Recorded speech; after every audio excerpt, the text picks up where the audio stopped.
जबकि हम जीआईटी की तरफ आए तो क्या जीआईटी में देखिए हाइपोथायराइडिज्म की बात करें तो क्या होगा इसमें आपके देखिए मैंने आपको बताया तमाम आपके थायराइड हार्मोन डिक्रीज हो जाता है, तो इसका मतलब क्या है जिसमें जितने जितने हम फंक्शन पढ़ेंगे वो भी डिक्रीज होंगे। तो बेसिकली इसमें क्या क्या होगा, आपकी जो जीआईटी मोटालिटी डिक्रीज हो जाएगी। जीआईटी मोटालिटी डिक्रीज होने का मतलब कि आपको पेशेंट को कॉन्स्टिपेशन हो जाएगी और उसकी एपेटाइट भी डिक्रीज हो जाएगी।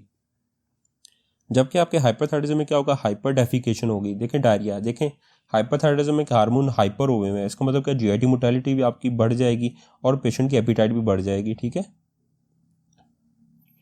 और जबकि मस्कुलोस्केलेटल की बात करें तो देखें इसमें क्या होता है, हाइपोथायराइडिज्म है ना, तो हाइपो इसमें हाइपोथायरॉयड मायोपैथी होती है। इसका मतलब क्या होता है, पेशेंट थोड़ा सा चलता है तो क्या होता है उसको पेन शुरू हो जाती है, थोड़ा सा वॉक करता है उसको पेन शुरू हो जाती है, इसे बोलते हैं हाइपोथायरॉयड मायोपैथी। इसमें कहते हैं प्रॉक्सिमल वीकनेस होती है और जो नॉर्मल क्रिएटिनिन काइनेज का लेवल है वो इंक्रीज हुआ होता है।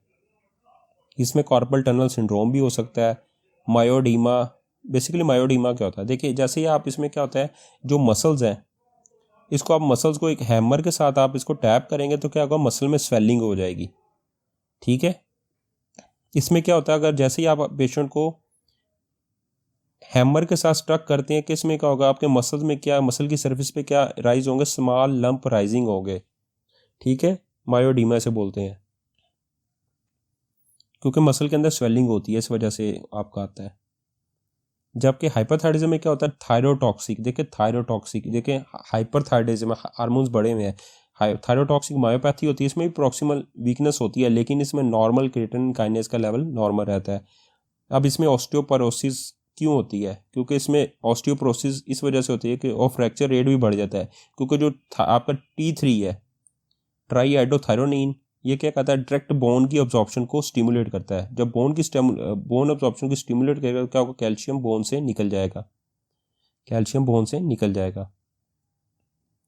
अब इसमें हाइपोथायराइड मायोपैथी है,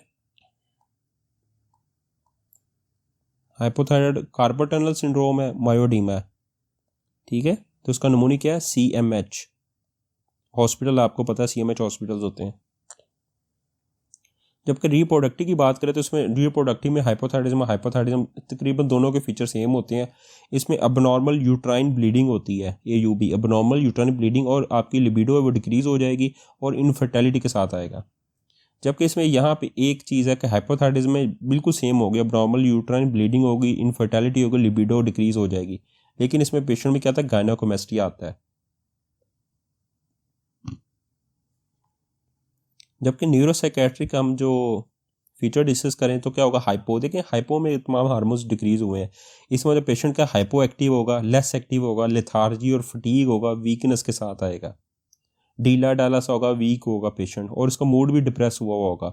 और रिफ्लेक्सिस, देखें ये MCQ आता है कि हाइपोथायराइडिज्म में क्या होगा, रिफ्लेक्सिस डिक्रीज होते हैं, डिलेड और स्लोड रिलैक्सिंग होते हैं। ठीक है। जबकि हाइपर में देखें, हाइपर हुआ हुआ है पेशेंट, हाइपर एक्टिव है, रेस्टलेसनेस है उसमें अंदर, उसमें एंजाइटी है और इंसोमिया आ रहा है। ठीक है, इसका नमूनी क्या है, राय, RA राय। हाइपर एक्टिव, R से रेस्टलेस, A से एंजाइटी, I से इंसोमिया। और फाइन ट्रेमर्स क्यों होते हैं, क्योंकि आपको पता है क्या होता है, जो हाइपरथायराइडिज्म में होते हैं इसमें बेसिकली क्या कहता है, T3 T4 क्या कहते हैं, जो आपके बीटा एडिनर्जिक की एक्टिविटी को बढ़ा देती है। इसकी वजह से आपको फाइन ट्रेमर्स आएंगे। जब आपको थायराइड हार्मोन बढ़ा रहा था फिजियोलॉजी, उसके तमाम फंक्शन मैंने बताए थे। ठीक है, वो तमाम फंक्शन बढ़ चुके हैं हाइपरथायराइडिज्म में। ठीक है, और रिफ्लेक्सेस आपके बढ़ जाएंगे, जिसे ब्रिस्क बोलते हैं। कार्डियोवैस्कुलर तरफ आए तो क्या होगा, हाइपोथायराइडिज्म में मैंने पहले बताया कि तमाम आपके फंक्शन डिक्रीज हुए हुए हैं। पेशेंट को ब्रेडिकार्डिया होगा, उसकी लेस देन 60 हार्ट रेट होगा। डिस्निया यानी वो जैसे ही चलेगा उसको पेन होगी। डिस्निया ऑन एक्सर्शन यानी थोड़ा चलने से उसको सांस फूल जाएगा, क्योंकि उसमें कार्डिक आउटपुट डिक्रीज हो रही है। और हाइपर में आपको पता तमाम आपके बढ़ चुके हैं। इसमें टैकीकार्डिया आएगा, पल्पिटेशन, क्योंकि तमाम बढ़ चुके हैं आपके। इसमें क्या आपकी कार्डिक आउटपुट हाइपर में बढ़ चुकी होती है और स्ट्रोक वॉल्यूम भी बढ़ चुका होता है। कार्डिक आउटपुट बढ़ने या स्ट्रोक वॉल्यूम बढ़ने से क्या होगा, टैकीकार्डिया, पल्पिटेशन, और क्या होगा, डिस्निया आएगा पेशेंट को। और अरिदमियाज हो सकते हैं। अरिदमियाज कौन से होते हैं, आर्टियल फिब्रिलेशन की वजह से हो सकते हैं। पेशेंट को चेस्ट पेन हो गया और सिस्टोलिक हाइपरटेंशन होगी। क्यों, क्योंकि क्या होगा, आपके नंबर और सेंसिटिविटी किसकी, बीटा एडिनर्जिक एक्टिव रिसेप्टर्स उनकी बढ़ जाती है। उसकी वजह से क्या होगा, आपकी सिस्टोलिक हाइपरटेंशन होगी। और आपके जो कार्डिक साइक्रोलेमल ATPase होते हैं, इनका एक्सप्रेशन बढ़ जाता है। और किस चीज़ का एक्सप्रेशन आपका डिक्रीज़ हो जाता है, वो क्या है, फास्फोलिम्बिन, और इसका एक्सप्रेशन आपका डिक्रीज हो जाता है। ठीक है, क्यों? आपको पता है फास्फोलिम्बिन रिलैक्सेशन करवा रहे होते हैं। बेसिकली क्या होगा, अगर एक्सप्रेशन फास्फोलिम्बिन का क्या होगा, डिक्रीज हो चुका है, तो इसका मतलब क्या होगा, रिलैक्सेशन वगैरह नहीं हो रही होगी। आप इसकी लैब्स की तरफ आएँ तो क्या होगा, बेसिकली देखिए आपको पता है हाइपोथायराइडिज्म, हाइपो का मतलब क्या, आपका जो T3 T4 के लेवल है वो डिक्रीज हो जाते हैं। ये क्या होते हैं, आपको नेगेटिव फीडबैक भेजते हैं, जिसकी वजह से क्या होगा, आपका थायराइड स्टिमुलेटिंग हार्मोन बढ़ जाता है। और उसमें हाइपर कोलेस्टेरोमिया क्यों होता है, क्योंकि आपका जो LDL रिसेप्टर आपके लीवर पे मौजूद होते हैं, उनकी एक्सप्रेशन, ये देखें, ये आपका ब्लड है, ये आपका लीवर है।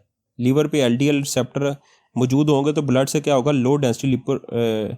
लो डेंसिटी लिपोप्रोटीन जाएंगे, जिसकी वजह से आपका कोलेस्ट्रॉल डिक्रीज होगा। लेकिन ये LDL के रिसेप्टर को डिक्रीज कर देता है, जिसकी वजह से हाइपर कोलेस्ट्रीमिया होगा।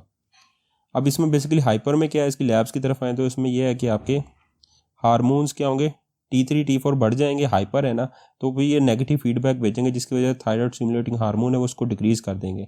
इसी तरह इसमें क्या होगा, टोटल कोलेस्ट्रॉल यानी LDL और HDL क्या होगा बेसिकली, और टोटल कोलेस्ट्रॉल डिक्रीज होगा, क्योंकि LDL के रिसेप्टर को ये भी डिक्रीज कर देता है।